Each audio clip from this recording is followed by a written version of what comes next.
Hello and Happy New Year. This is the first video of 2025. Today I'm going to talk a little bit about the moment when you think you're done with the plates. I have two plates here. Ta-da! And there are some things to take care about at this stage. Maybe you're not finished. I also have to excuse a little bit for my sloppy videos. I shoot once, and I'm not doing this to make a lot of money or build a channel or so on, edit and effects and so on. I do it because I don't take apprentices. I am very happy for my free time, and I can, well, take off whenever I want to and work whenever I want. But still, I think that this technique of mine, or that I practice, is worth passing on to you. And as I said before, I'm not the inventor of it, but I took like the start of it, and then I made my own little branch in this tree of violin making.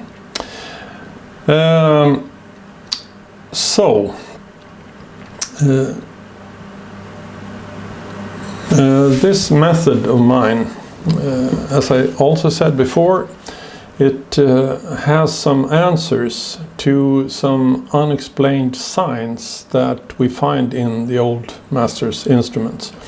And these signs, like the back plug of the Guarneri and some other makers' instruments, and why the top shape of the arching differs from the back at the same instrument, and why the upper part here is much more shallow to the edges than the lower part. And I mean, this is the same plate. I think the most obvious would be to have like some proportional arching thoughts, but this is what we end up with in this method, and it's very alike what they ended up with in the old days. Then I'm sure there are other ways to make a good violin, so this is, I'm not the messiah of violin making. No. But enough of that. I said, when you think you're done, everything sort of, you tap and you scratch and everything sounds the same. But there are some things to pay attention to, even in this stage. I said before that I don't care that much about thicknesses. They are very different from instrument to instrument. Also the arching heights and so on. It's like personal for that instrument. But even if I don't care about have a specific thickness in a specific place, I take measurements of the plate, and I do that to find points of interest. Say if you have two spots, one here and one here, and this one says 3.2 and this one says 2.5. Well, then okay, it could be, but that is what I call a point of interest, because I have to try and see if the thicker one may be a little bit higher in pitch than the other one. When doing that, I try tapping on the outside. That gives a hint of the inside, and also scratching on the same side. And obviously, well, the inside is perfect. I cannot find any problems here. Well, then turn it around, and maybe on the outside there's a part that has to be taken care of. And even though since long I thought I was done with the outside, I go back and check and adjust wherever I need to do that. So don't be afraid to this is not done just because once you thought that, okay, that's the arching, leave it. No, don't. The sound is much more easy to detect when you have a thinner plate. So even if you couldn't hear it when you made the arching with a flat inside, now it's much more easy to hear. So go back and find out the out part. Also, when you're very sensible in your fingers, so go over the area and look for places where you feel, here's a bulge. So then I have to take it away, and that could be a very small one. So when you were scratching, you went by it without noticing. Tapping, well, you tap and you didn't notice, but with the fingers you have a point of interest that you really, it's very, very small.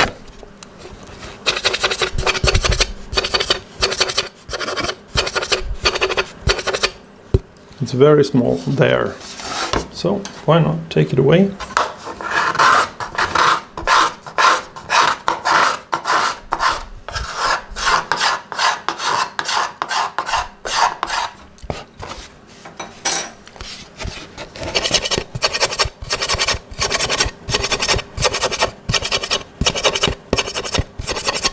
Yeah, now it's done.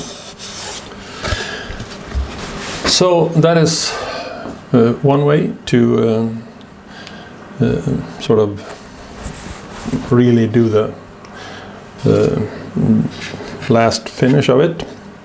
Then there is a phenomenon that occurs, and this actually is more evident when some days have passed, and that is that the middle part of the plate rises in pitch. Even though you had it perfect, but now you hear it's higher than this. And I swear to you, when I left it last time, it was perfect, but now it is higher in this area.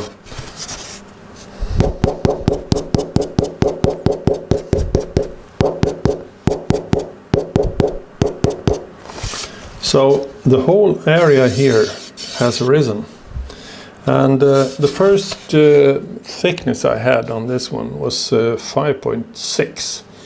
Now I measured it was 5.2 because I already took some of it away, but I will go even further on this one. So pay attention to the middle part, because, well, it's not hard to understand, because if you first make the middle part and then go out, middle part and go out, you take away material here, which leaves this one a little bit higher, and then you have to take it away and start all over and go out.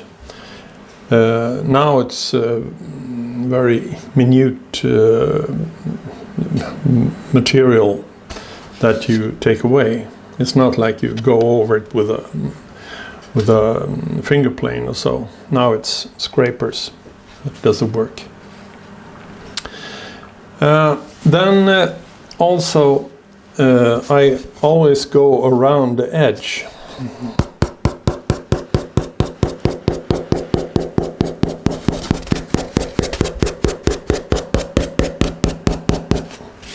And tap, and I want the same tone. It's very easy that the broadest places here get a little bit high in pitch. So that's also something to take care of.